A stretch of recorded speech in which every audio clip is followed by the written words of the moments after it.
There's a common assumption that once humans arrived in a new environment, they pretty quickly climbed to the top of the food chain. But that actually wasn't the case in Ice Age North America, because for thousands of years, the apex predator of the continent wasn't a human or even a saber-toothed cat, but rather a lion. And not just any lion. This was Panthera etrux, otherwise known as the American lion. And it was so much larger and more dangerous than the lions we know today, that early paleontologists gave it the species name atrux, which is Latin for savage or cruel. And once you learn what this animal was capable of, you'll understand exactly why. A modern African lion typically weighs around 400 lb, or 181 kilos, which already makes it one of the most dangerous predators alive today. However, the American lion dwarfed its modern relative, weighing up to 500 lb, or 227 kilos,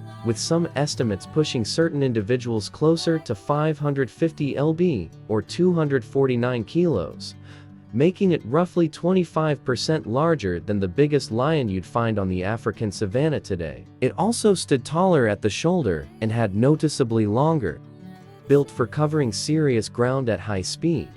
And unlike modern lions, which tend to live and hunt in prides, growing fossil evidence suggests the American lion may have hunted alone or in small, loosely connected family units, meaning it didn't need the safety of numbers to take down whatever it wanted. And there was plenty to want, because Ice Age North America was absolutely stacked with prey. There were giant bison, nearly twice the size of the bison alive today, wild horses, camels, yes, camels once roamed freely across the continent, and giant ground sloths that could grow to the size of a small car. Into this already crowded and dangerous ecosystem walked something new, something upright, hairless, and comparatively slow. And that something was us.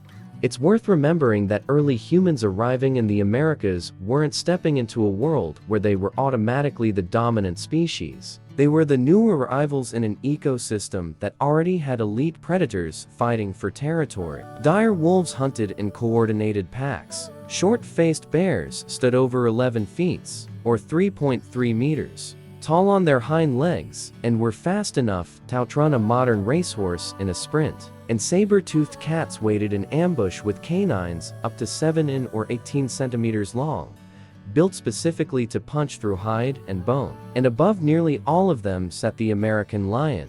So how do we actually know humans were considered prey, and not just neighbors sharing the same land? The evidence comes from a few different directions, and together, they paint a pretty grim picture. First, there's cave art at sites like Chauvet Cave in France, which is home to the American lion's close relative. The cave lion researchers have documented over 70 separate depictions of lions. They're more than any other animal in the cave, and many of them show lions mid-hunt, teeth bared, stalking through darkness. It would be unusual for ancient artists to dedicate that much attention and that much clear anxiety toward an animal that posed no real threat to them. Second, the bones themselves tell a story, because paleontologists have recovered human and hominid remains bearing puncture wounds consistent with big cat predation, the kind of damage caused by an animal built to clamp onto a skull or throat and simply not let go. And third, the geography of where American lion fossils are found tends to cluster suspiciously close to ancient water sources and known migration routes, the exact bottlenecks early human groups would have needed to pass through to survive, suggesting the lion wasn't avoiding these areas at all. It was waiting in them. Modern lions today generally avoid healthy adult humans, and that's not because we're particularly intimidating, but because thousands of years of shared history have taught lions that humans fight back and are often not worth the risk. However, that instinct took an enormous amount of time to develop, and the American lion simply didn't have it. It had never encountered an upright hairless primate before, which meant it had no evolved reason to treat us as anything other than slow, easily cornered meat. And in a lot of ways, that's exactly what we were. No claws, no fangs, far worse night vision than a nocturnal ambush predator. And a small group of exhausted travelers huddled around a dying fire looked less like a threat and more like an opportunity. But the balance of power didn't stay this way forever, and the shift happened gradually over an enormous stretch of time. It started with fire, which did more than provide warmth. It created a barrier most predators were reluctant to cross,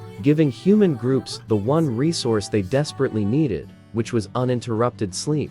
Then came ranged weapons like the atrox, a spear-throwing device that meant a hunting party no longer needed to get within claws reach of a 500 lb predator to fight back. And a lion that gets wounded from a distance it can't retaliate against quickly becomes a more cautious lion. And finally, there was large-scale cooperation, something no lion could ever compete with. Humans didn't just hunt in groups, they communicated dangers and passed survival knowledge down through generations. Meaning every new group of humans inherited the accumulated caution of everyone who came before them. The American lion never had that advantage. It adapted only through instinct and evolution, a process that takes many thousands of years, while humans adapted through culture, a process that can happen in a single generation. And that difference in adaptability didn't just change who was doing the hunting. It eventually decided which species survived.